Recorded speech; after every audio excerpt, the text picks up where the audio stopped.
Muito bom dia, você até onde se pode ouvir. Tem uma palavra aqui, uma palavra muito difícil, é preciso prestar muita atenção para poder entender bem esta palavra, que é uma palavra polêmica, e o tema é usos e costumes e a doutrina. Esta é a palavra de hoje, nesta manhã. Preste muita atenção. Eu vou ler aqui Marcos, capítulo 7, do 5 ao 7.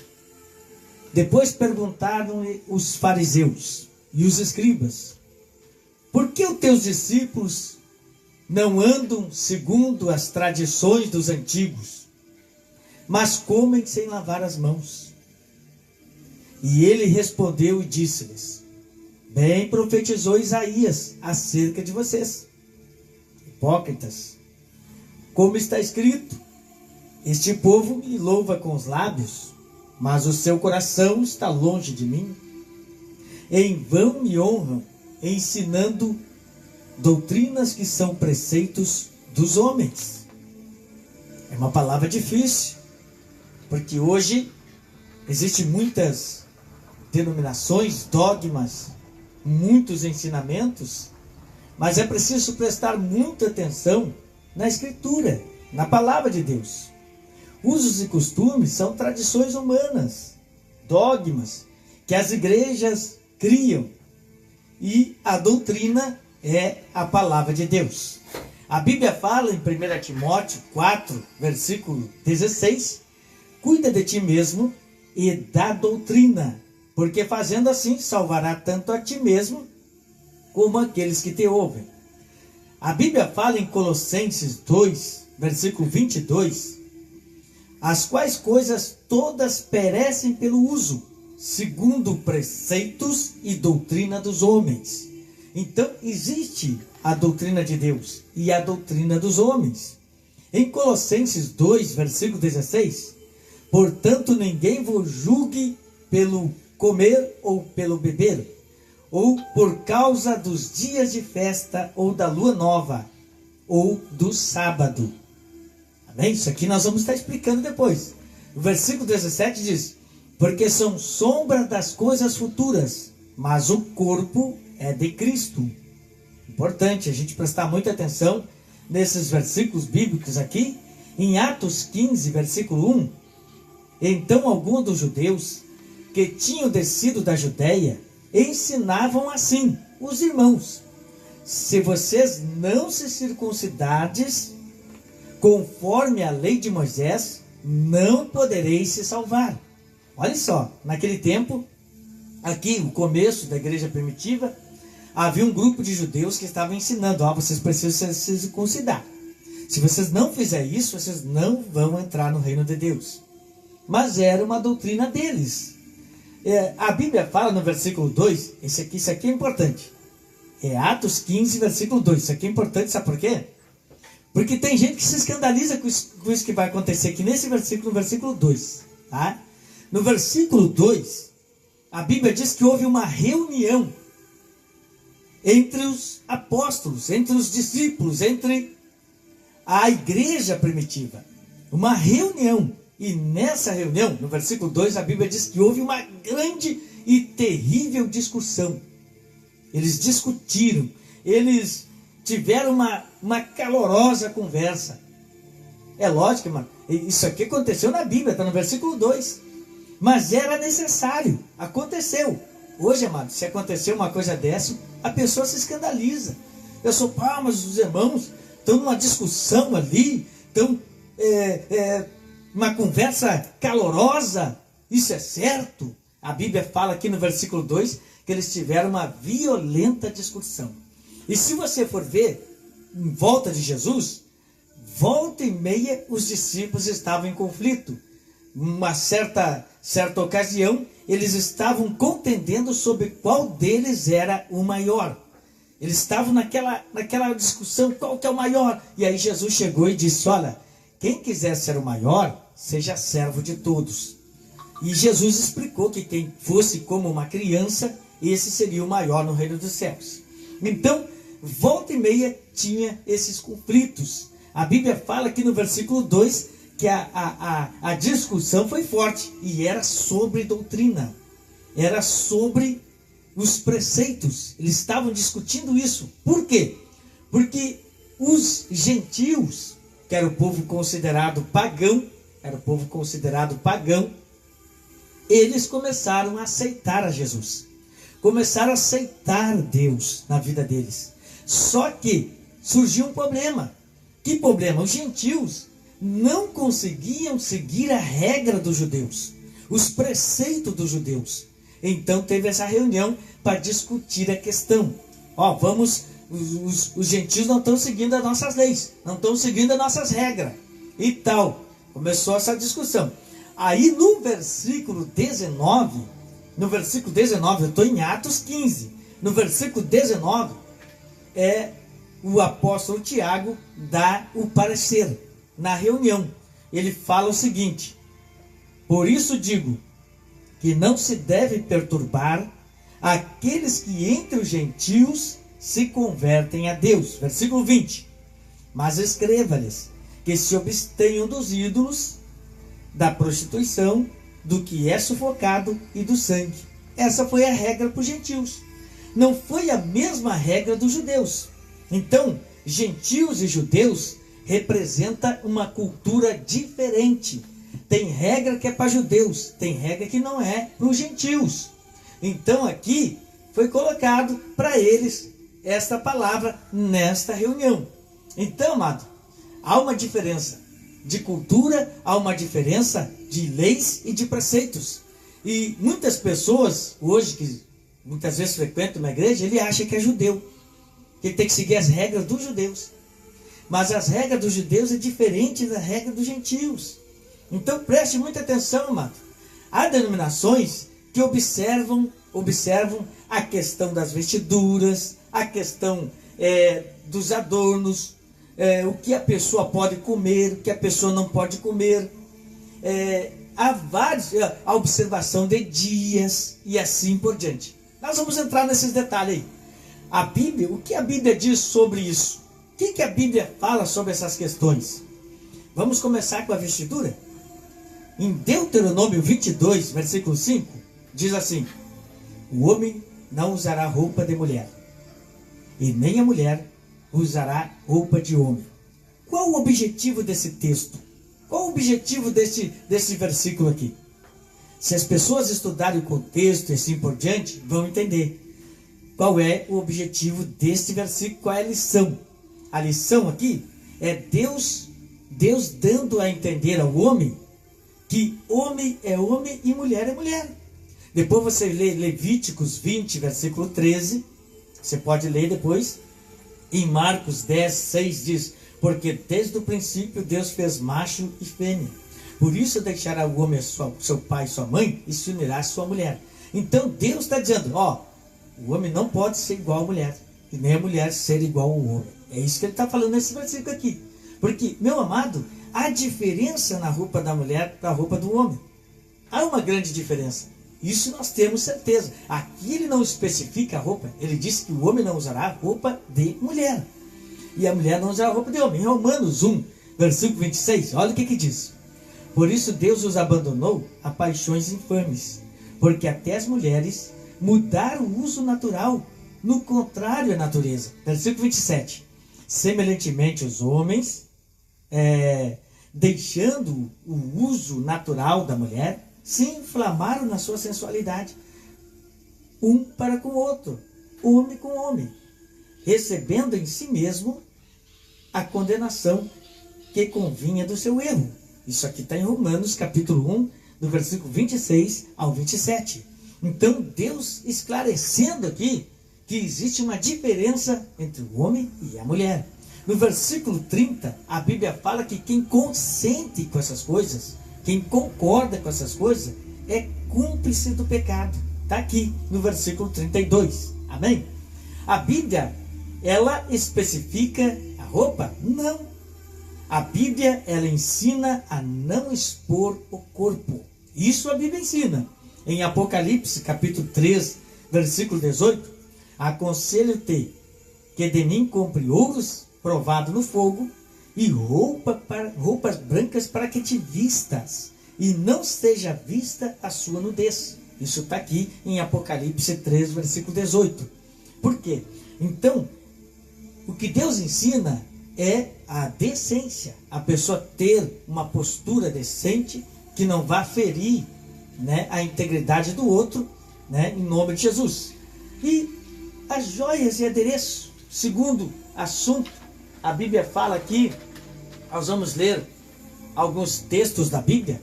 Em 1 Pedro 3, versículo 3 ao 5, o enfeite delas não seja o exterior. Está falando do enfeite. Não seja o exterior. O que é? O lado de fora. No frisado dos cabelos, né? No uso de joias caras. Está falando de joias caras, né? Ou na compostura dos vestidos, né? Então, versículo 4. Mas a beleza interior, no incorruptível traje, deu espírito manso e tranquilo, que é precioso diante de Deus. Então Deus está falando aqui nesse texto aqui, ele não está botando aqui uma proibição. Ele não está dizendo é proibido, ele está dizendo que a beleza não seja o lado de fora.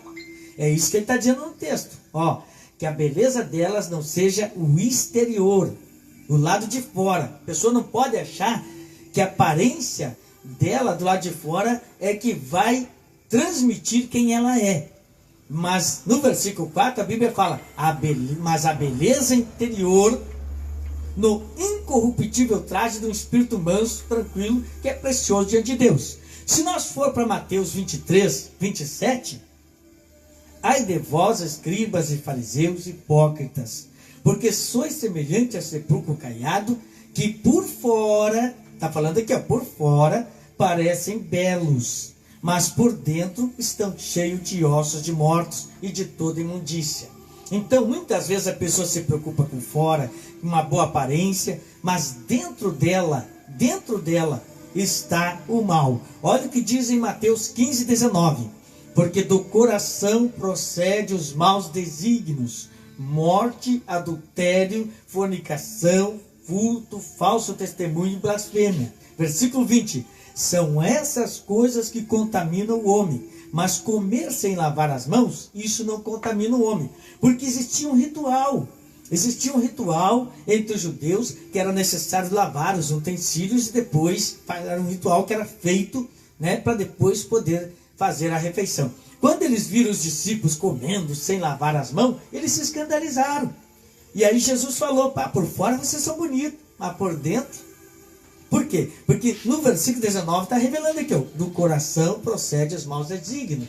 Por isso que quando o profeta Samuel foi até a casa de Jessé, trouxeram até a presença do profeta os filhos mais robustos, mais fortes, mais bem apresentados, e o profeta olhou e disse, certamente aqui está o novo rei de Israel. Mas Deus falou para o profeta e disse, profeta Samuel, não olhe para a aparência, não olhe para o exterior, porque o homem vê o lado de fora, mas Deus vê o lado de dentro. E aí Deus fala que ele olha para o coração. Não está dizendo que Deus quer o coração, que muitas vezes interpretam mal. Diz, Deus não é só guia, Deus não quer só o coração. Não, Deus quer toda a pessoa. Mas Deus olha para o coração. Porque aqui está dizendo no versículo 19 que é do coração que procede os maus desígnios. Até o próprio Salomão, quando escreveu o livro de Provérbios, ele diz, olha, se tem uma coisa que se deve guardar, guarda o teu coração, porque dele procede as fontes da vida. Está escrito. Então, meu amado, se nós entrar em Ezequiel 16, do 10 ao 15, ali fala que o próprio Deus preparou os adereços e tal. Aí depois em Isaías Deus tira. Só que em Isaías Deus tira como punição para aquele povo, porque Deus não tirou só os adereços. Deus tirou a vitória deles contra os inimigos. Deus tirou também algumas coisas que eles tinham como importante para eles. Deus tirou. Era uma punição. Aqui no versículo 16 de Ezequiel, do 10 ao 15, a Bíblia fala que Deus concede os adereços, mas no versículo 15 para frente, fala que da maneira ilícita, da maneira errada de usar essas coisas. Porque Deus diz lá do versículo 15 para frente, que do 10 até o 14, fala que Deus colocou pendentes, Deus colocou a diadema e tal, pulseira. Mas depois Deus fala bem assim, lá no versículo 15. Mas te corrompestes por causa da minha glória que recebeste, e te prostituíste com tudo que passava, para ser dele. Ali Deus começa a falar que muitas vezes o propósito de usar esses utensílios é que faz toda a diferença. Nós temos pessoas na Bíblia, como a Esther, que tem um livro na Bíblia, que ela teve uso de alguns adereços, né, e foi escolhida pelo rei Assuero. Ali então, ali conta a história de Esther. Se você estudar a história dela e de outras personagens da Bíblia no Velho Testamento, então você vai ver que não foi rejeitado essas coisas, mas existe um princípio nisso. Há pessoas que, aqui está dizendo, a beleza não seja o exterior. Tem gente que se preocupa com o lado de fora e esquece o lado de dentro. Você já ouviu essa expressão? As aparências enganam. Quem já ouviu? Hoje tem bandido de terno e gravata. É ou não é? Tem. E a pessoa pensa, aquele ali é um cristão, aquele ali é uma pessoa de Deus, olha o jeito que se apresenta. E às vezes é um lobo vestido de ovelha. Então, às vezes as pessoas elas têm uma interpretação errada das pessoas pela aparência. Olha para a aparência e pensa, esse aí não tem Deus. Porque às vezes a pessoa é simples, né, com uma calça, um chinelo, está ali, e passa aí. Mas muitas vezes a pessoa se apresenta bem apresentado. E sabe, uma vez eu fui numa casa, eu estava andando por aí, cheguei num determinado lugar, e as moças com vestido bem comprido, elas botaram calça. Uma calça, não era uma calça qualquer, era leg. Elas colocaram. Eu fiquei, eram pessoas bem crentes. Aí eu vi que elas cuidavam do relógio. Elas olhavam para o relógio, né? E daqui um pouco, elas foram lá e colocaram o vestido. Colocaram o vestido. E eu fiquei, né, pensando, o que aconteceu? Estava chegando em casa o pai delas. O pai chegou, sentou no sofá. Eu estava ali junto com elas, suas irmãs, sua mãe e mais alguns irmãos. E aquele homem chegou, sentou e me apresentaram. Esse aqui é o pastor Luciano. Primeiro, ele não disse assim, ó, paz, pastor. Não, ele não falou isso. Sabe o que aconteceu? Me apresentaram, esse aqui é o pastor Luciano. E ele, qual é a roupa do cristão? Falou bem assim para mim. Aí eu falei, olha, meu irmão, bandido de terno e gravata. Falei bem assim para ele. Ele não falou mais nada. Porque, irmãos, quando a pessoa se preocupa só com o lado de fora, mas ele não se preocupa com dentro, sabe? Jesus falou, limpa o interior do copo para que o exterior fique limpo. Então, meu amado, o tratamento de dentro para fora. Deus começa a tirar toda a malícia, toda a maldade, todo de dentro do ser humano, para que ele possa ter bons olhos. Quer ver um exemplo de fariseu com maus olhos? Quando a mulher entrou na casa do fariseu, do publicano, ela se foi direto aos pés de Jesus e começou a enxugar com seus cabelos, lavando os pés de Jesus, chorando.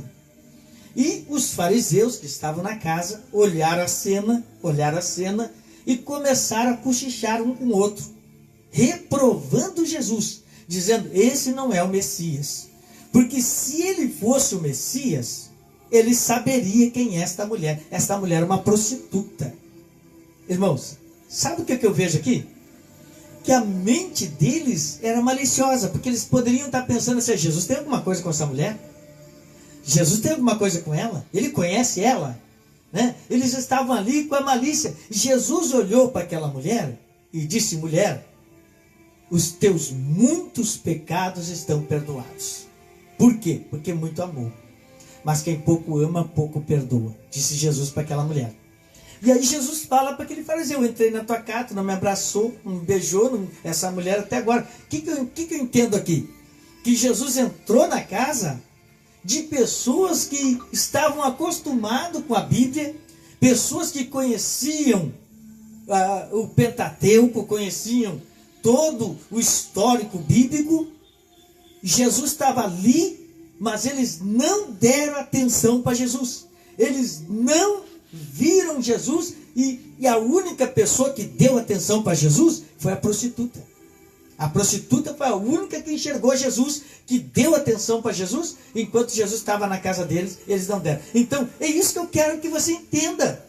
Que muitas vezes a pessoa olha para a aparência. É lamentável o que eu vou dizer aqui. Mas uma senhora, certa vez, chegou na frente de uma igreja, e o porteiro disse: a senhora não vai poder entrar aqui. A senhora tem que mudar com essas vestes, a senhora não pode entrar aqui. Estava ela, as crianças, e ela foi embora. E as vestes delas não eram chamativas, não era uma veste escandalosa. Mas falaram isso para ela: a senhora não vai poder entrar aqui. Ela foi embora, e eu fiquei pensando: o que vai será dessa mulher?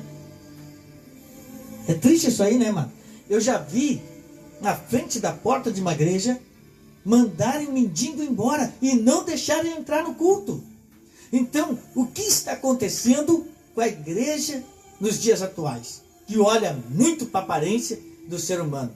Deus mandou ir atrás de todos aqueles que se encontram na sarjeta, que se encontram em qualquer lugar da situação. Mas se você olhar para a aparência, amado, sabe, tem gente que quer que as pessoas venham prontinha para a igreja. Ele levou 30 anos na igreja para se converter. Chega alguém na igreja hoje, ele quer que a pessoa seja aquilo que ele levou 30 anos para ser. Sabe? A salvação é um processo. A Bíblia diz: venha como você está. Quem vai fazer a obra e transformar o ser humano é Deus, não é o homem. Então, meu amado, acontece isso sim. Terceiro, sabe? Num outro determinado lugar, uma pessoa disse para um irmão lá: olha, irmão, o senhor vai para o inferno, irmão. Com essa barba, o senhor vai para o inferno. Irmão, sabe o que significa barba no Velho Testamento? Era símbolo de autoridade, a barba. Em 2 Crônicas 19, do 4 ao 5, a Bíblia fala que os servos de Davi foram capturados. Sabe o que fizeram? Rasparam a barba deles, cortaram a barba. E isso foi um sinal de humilhação. Aconteceu uma guerra na Bíblia. Davi e seus soldados foram lá se vingar, porque cortaram a barba dos seus servos. Olha só, porque aquilo ali era um símbolo de humilhação. Os reis, os profetas e os sacerdotes tinham barba. Por quê? Porque é símbolo de autoridade. Irmãos, é lógico, vamos entrar na lógica. Por que Deus criaria uma regra que pela própria natureza a barba nasce no homem? O próprio Deus fez o homem com a condição de nascer a barba nele. É uma questão de lógica, de você parar e pensar. E os alimentos e etc. Em 1 Coríntios 8, versículo 8, não é a comida que há de recomendar-nos a Deus. Não é comida que vai nos levar até Deus. É o que ele está dizendo aqui. 1 Coríntios 8, versículo 8. Pois não somos piores se não comermos, e nem melhores se comermos. Aqui no versículo 9. Mas veja que esta liberdade vossa não venha ser motivo de tropeço para os fracos. Versículo 13. Pelo que se a comida fizer tropeçar o meu irmão, nunca mais comerei carne, para não servir de tropeço para o meu irmão. Ele está falando aqui Não é errado comer carne. Mas se o irmão lá, ele, eu acho errado comer carne e vai na sua casa, se aquele irmão vai se escandalizar por causa disso, ele está falando melhor não comer, né? Na frente do irmão, em Romanos 14, versículo 2, 14, 2, ó. Um crê que de tudo se pode comer. O outro, que é fraco, come legumes. Versículo 3. Quem come, não despreze o que não come. E quem não come, não julgue o que come, pois Deus o escolheu. Então, meu amado, muitas pessoas às vezes entram em conflito, entram em luta por causa de alimento. E esquecem as outras coisas da Bíblia. Às vezes a pessoa está com a vida toda errada, mas está preocupado com a comida. Aquele irmão que está comendo vai para o inferno, né? Porque eu não posso comer isso. Mas a vida está errada. Ele está com um procedimento mau. Versículo 4. Quem és tu? Quem és tu que julga o servo alheio? Para o seu próprio Senhor, ele está de pé ou cai, mas está firme, porque poderoso é Deus, o Senhor, para o firmar. Então, quem firma, aqui fala até que quem firma é Deus. É uma coisa forte isso aqui, esse versículo tem uma baita mensagem, irmão. Em Romanos 14, 15, olha o que diz. Porque se pela comida se entristece o teu irmão, já não andais segundo o amor. Não façais perecer por causa de comida aquele por quem Cristo morreu. Então, o que você vai entrar em luta? O que você vai entrar em prova por causa de alimento? E não vai pensar naquela pessoa que Jesus morreu por ela. Olha o versículo 17. Esse aqui é o mais forte de todos, ó. Porque o reino de Deus não é comida e nem bebida, mas é paz e justiça e alegria no Espírito Santo. Lá não tem essas coisas. Então você precisa entender, meu amado, que para Deus você precisa estar em paz. Você precisa, o reino de Deus é paz, justiça e alegria. Sabe? Jesus disse: a minha paz vos dou. Eu não dou a paz que o mundo dá. Porque a paz que o mundo dá, a pessoa só tem paz onde tem paz. A paz que Jesus dá, você pode ir num lugar onde está todo mundo em conflito. Você consegue ter paz, porque a paz está dentro de você. Então entenda, meu amado, aqui Deus está revelando aqui que o reino de Deus é paz e justiça. O que é justiça, pastor? Fazer o que é certo. Andar correto. Você precisa andar correto. Em toda a Bíblia, os homens escolhidos por Deus não foram escolhidos por causa de dons. Não, foram escolhidos por causa do seu proceder. A Bíblia fala que havia um homem, até de Uz e tal, que ele era um homem reto, era temente a Deus, se desviava do mal. Quando Deus escolheu Jó, Deus não olhou para talento, Deus olhou para a caminhada dele. Quando Deus olhou para Abraão, Deus olhou para a caminhada dele. O povo estava corrompido, mas existia um homem que andava correto, que fazia o que era certo. Então Deus sempre olhou para a parte de ser justo, de ser correto. E também fala aqui da alegria. Irmãos, quando nós aceitamos Jesus de verdade, irmão, não é de mentira, de verdade, até os momentos de luta e prova são alegres. Porque o apóstolo Tiago disse: alegrai-vos por ser participante do sofrimento de Cristo. Então, meu amado, é uma alegria você sofrer por Jesus. Agora, se você está sofrendo porque você roubou, porque você falou que não devia, porque você fez o que não devia, aguenta aí. Isso é consequência das tuas atitudes. Agora, se você passa por luta e por prova porque você serve a Cristo, isso é motivo de honra e de alegria. Então, a Bíblia diz, também que Paulo estava preso e ele escreveu uma carta para a igreja, mandando a igreja se alegrar. Ele podia estar ali dentro da prisão dizendo: por que eu estou preso? Por que Deus permitiu? Não, ele estava mandando a igreja se alegrar. E ele estava preso. Então, meu amado, alegria é fruto do Espírito. Isso é reino de Deus. Por quê? Porque a alegria do Senhor é a nossa força, diz a Bíblia.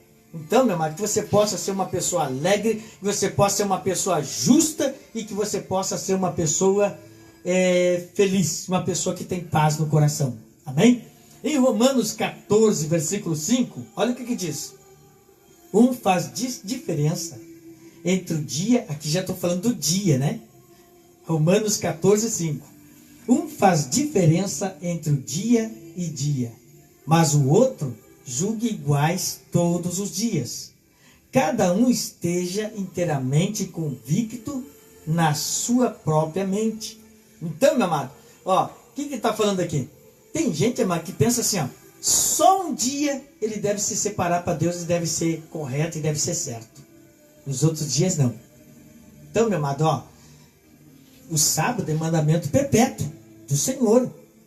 Mas eu vou me separar só no sábado? Eu vou procurar Deus só no sábado? Eu vou servir a Deus só no sábado? Aqui já entra outro contexto, outra coisa.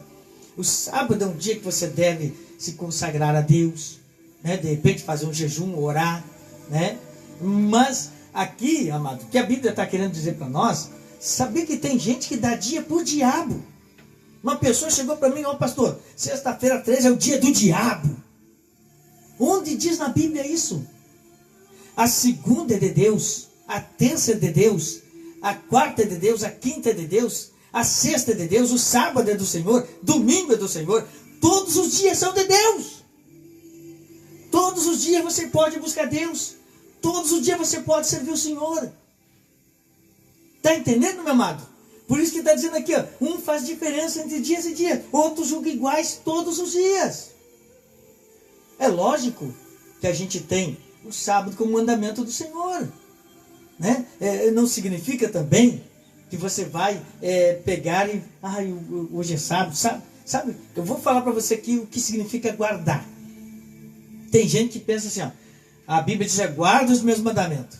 Aí a pessoa pensa assim que guardar significa pegar a Bíblia, botar na estante e deixar guardada ali, empoeirando e tal. A palavra guardar tem vários significados, meu amado. Guardar significa reconhecer. Guardar significa viver. Então, meu amado, a guarda do sábado significa você reconhecer esse dia como um dia especial, um dia santo, um dia sagrado, né? Hoje eu vou... Tem gente que tem o seu trabalho no sábado. Tem, por exemplo, assim, não vai deixar a casa de pata para cima. Isso não significa você cansar. Trabalhar não significa simplesmente fazer algum serviço no sentido de cuidar da sua casa. Não. Muitas vezes nós trabalhamos parado. Tem gente que trabalha parado só com a mente. Tem gente que trabalha de várias formas. Então, meu amado, atendendo, né, fazendo, você pode, desde que seja para Deus. Tem gente que ele pensa assim, a guarda do sábado não posso fazer nada, nem para Deus, nem para o Senhor. Eu vou ler um versículo aqui, está aqui, João 5,17. Preste atenção. João 5,17. Nesse João 5,17 aqui, Jesus curou o coxo do tanque de Betesda, o paralítico que estava lá. Jesus, eu estou falando de antes do versículo 17. Jesus curou aquele homem. E Jesus mandou carregar a cama. E no dia de sábado era proibido carregar a cama. Não podia carregar a cama. E Jesus vai mandar aquele homem fazer justamente aquilo que não pode. Ele chega lá no tanque. Aquele homem está lá há 38 anos. 38 anos na cama. E Jesus chegou ali e perguntou, você quer ser curado? E aquele homem, mas Senhor, não tem ninguém que me leve no tanque lá. Porque quando a água se movia, as pessoas eram curadas de qualquer enfermidade que tivesse. Não tem ninguém que me leve lá. E mesmo que alguém me leve, o outro vai na frente. O outro vai na frente. E Jesus disse assim, pega a tua cama, levanta e anda. E aquele homem olhou para Jesus, pegou a cama e saiu caminhando com a cama debaixo dos braços. Quando ele está passando pelos fariseus, os fariseus viram aquele homem com a cama debaixo dos braços e falaram, quem foi que mandou tu carregar essa cama aí? Foi um homem. Esse homem é pecador. Porque não pode carregar a cama dia de sábado. Aí aquele homem não sabia que era Jesus. A Bíblia fala que ele foi embora, mas ele encontrou Jesus. E Jesus falou para ele: não peques mais para que não te aconteça coisa pior. Isso aqui Jesus está revelando que a situação dele ali era uma situação perigosa, que ele deveria tomar cuidado. E aí aquele homem vai até os fariseus e diz: olha, o homem que me mandou carregar a cama é Jesus. E aí nós chegamos no versículo 17. Olha o que diz no 17. Eles indagaram Jesus, né? Por que ele mandou o homem carregar a cama? Por que ele fez isso? E aí Jesus falou no versículo 17. João 5,17. Meu pai trabalha até hoje e eu também trabalho. Pode ler aí, na sua Bíblia. Lê. Meu pai trabalha até hoje e eu também trabalho. Então tudo depende do trabalho e do propósito que você faz. Está entendendo, amado? Jesus, ele curou o homem da mão mirrada. Ficaram bravos com ele. Você está transgredindo o sábado e tal. E aí Jesus falou, né? Se vocês aí tivessem um camelo e caísse num buraco um dia de sábado, vocês iam deixar lá até o domingo? Porque é dia de sábado? Não, nós ia tirar o camelo dali. Então, eu não posso curar esse homem aqui? E aí Jesus curou aquele homem da mão mirrada. Então, meu amado, tudo é uma questão de você analisar o que você está fazendo. Não é? Tem coisas que Deus permite fazer, desde que vai ajudar o seu próximo, que vai fazer algo que envolve o reino de Deus, a vontade do Senhor. Olha só, em Eclesiastes 1, versículo 14, atendei para todas as obras que se fazem debaixo do sol. Tudo é vaidade. Meu amado, tem pessoa que diz assim: isso aqui é vaidade, isso aqui não. Deus está dizendo: tudo é vaidade. Sabe? A pessoa usar um relógio é vaidade. A pessoa não quer usar, não gosta, também é vaidade. Nós temos que entender que tudo é vaidade. O que nós temos que ter é um coração limpo. Como disse Davi: crie em mim, Senhor, um coração puro e um espírito reto. Você tem que ter bons olhos, que a Bíblia diz que a lâmpada do corpo são os olhos. Se teus olhos forem maus, todo o teu corpo vai ser tenebroso. Mas se teus olhos forem bons, todo o teu corpo vai ser luminoso. Como que você olha para as pessoas? Com maldade ou com bondade? E muitas pessoas, às vezes, eles olham de uma maneira... você já ouviu a palavra pré-julgar? Sabe o que significa pré-julgar? É um julgamento antecipado. Então muitas pessoas olham para a aparência, olham para as pessoas e fazem um julgamento precipitado, sem conhecer a pessoa, sem saber quem a pessoa é. E muitas vezes, amada, acaba perdendo as almas, acaba impedindo as pessoas de entrar no reino dos céus. Jesus disse para os fariseus: vocês não entram e não deixam os outros entrar. Vocês não estão deixando as outras pessoas entrar. Porque os fariseus botavam barreira, empecilho para as pessoas se salvar. A lei hoje é Jesus. Entenda, meu amado. Jesus falou: um novo mandamento vos dou. Sabe o que significa novo mandamento? Amarás o Senhor teu Deus acima de todas as coisas. E o segundo, ama o teu próximo como a ti mesmo. Então preste atenção numa coisa que eu vou dizer para você aqui, ó. As leis mosaicas não existem mais para nós aqui, mas para o povo judeu. Eu estou falando das leis mosaicas, eu não estou falando dos 10 mandamentos, eu estou falando das leis mosaicas. Mas quando Deus diz: amarás o Senhor teu Deus acima de todas as coisas, quem ama Deus acima de todas as coisas não vai adorar outro Deus, não vai falar o nome de Deus em vão, vai cumprir os 4 primeiros mandamentos.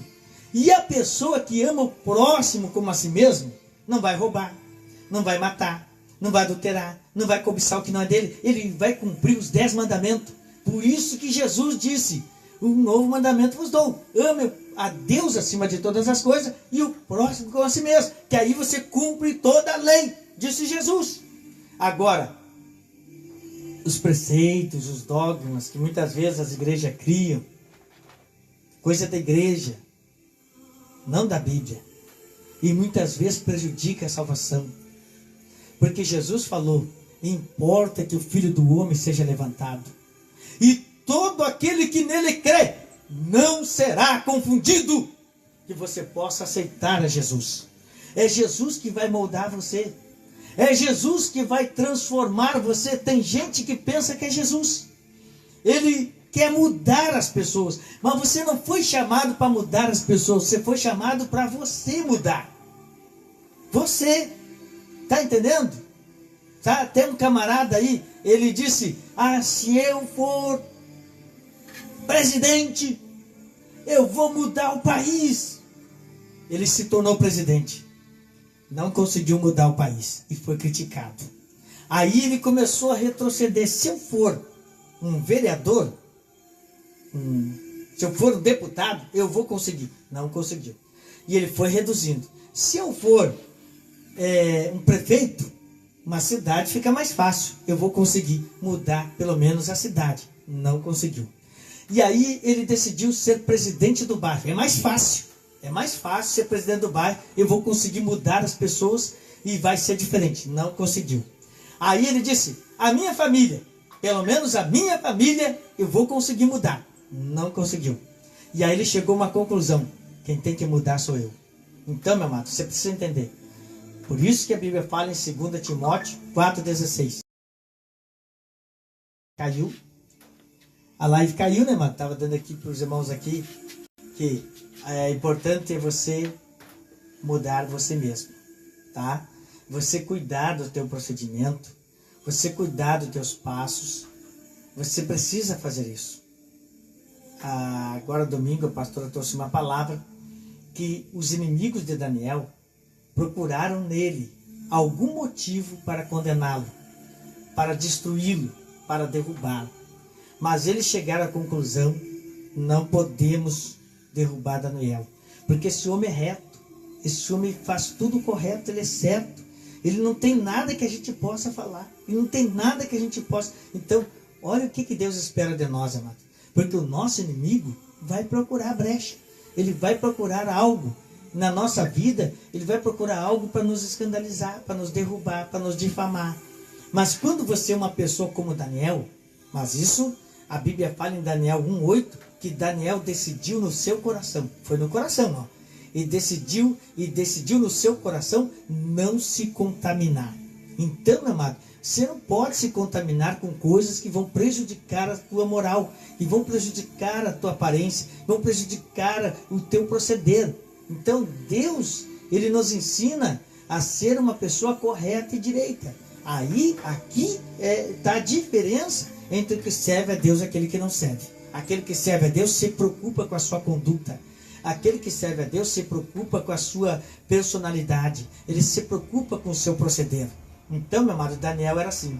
Era uma pessoa que se cuidava e os inimigos dele procuraram erro nele, procuraram falha, procuraram alguma coisa e não encontraram. Chegaram à conclusão: não tem como, não podemos derrubar esse homem. E aí eles foram até o rei para criar uma lei, né? Através da lei, ele vai, uma lei que vai contra os princípios dele. Assim é o único jeito de nós conseguir derrubar ele. Meu amado, a pessoa que é de Deus, verdadeira, eles vão ter que inventar alguma coisa para tentar derrubar você. Porque você é uma pessoa que não tem o que falar. Por isso que a Bíblia diz que quem deseja episcopado, quem deseja ministério, deve ser irrepreensível. Então a Bíblia fala que eles não conseguiram criar uma lei que fosse contra os princípios de Deus. Vou dizer uma coisa para você. Para você que serve a Deus, para nós cristãos, só existe uma lei. A Bíblia, a palavra de Deus. Essa é a nossa lei. Amém? Então esse é o manual de vida cristã. Esse é o nosso mapa que nos leva para o céu e que pode transformar a vida do ser humano.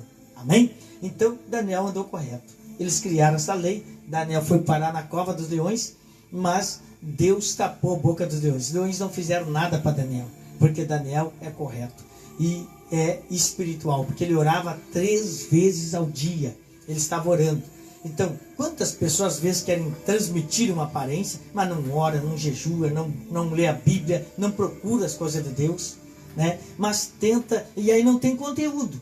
Não tem conteúdo, começa a inventar. Começa a inventar preceitos, começa a inventar regras que não estão na Bíblia, para que a pessoa possa se salvar, e começa a impedir a salvação das pessoas. Que você possa ser aquela pessoa correta, que quer fazer a vontade de Deus certo, da maneira certa. Aqueles que tentaram colocar Daniel lá dentro, que colocaram ele lá, foram parar na cova dos leões. E eles foram devorados. Vou dizer uma coisa para você. Não se preocupe. Se você é uma pessoa justa, se você é uma pessoa correta, estão armando para você, a Bíblia diz que quem abre uma cova, nela cairá. Quem arma uma forca vai morrer nela. Foi o que aconteceu com Amã, que estava perseguindo o povo de Deus no tempo da rainha Esther. Então, que você possa ser esta pessoa que não coloque empecilho, barreira para as pessoas aceitarem a Jesus. Deixa Deus trabalhar na vida delas. E que você possa ser exemplo, em nome de Jesus Cristo, nesta caminhada. Receba esta palavra em nome de Jesus.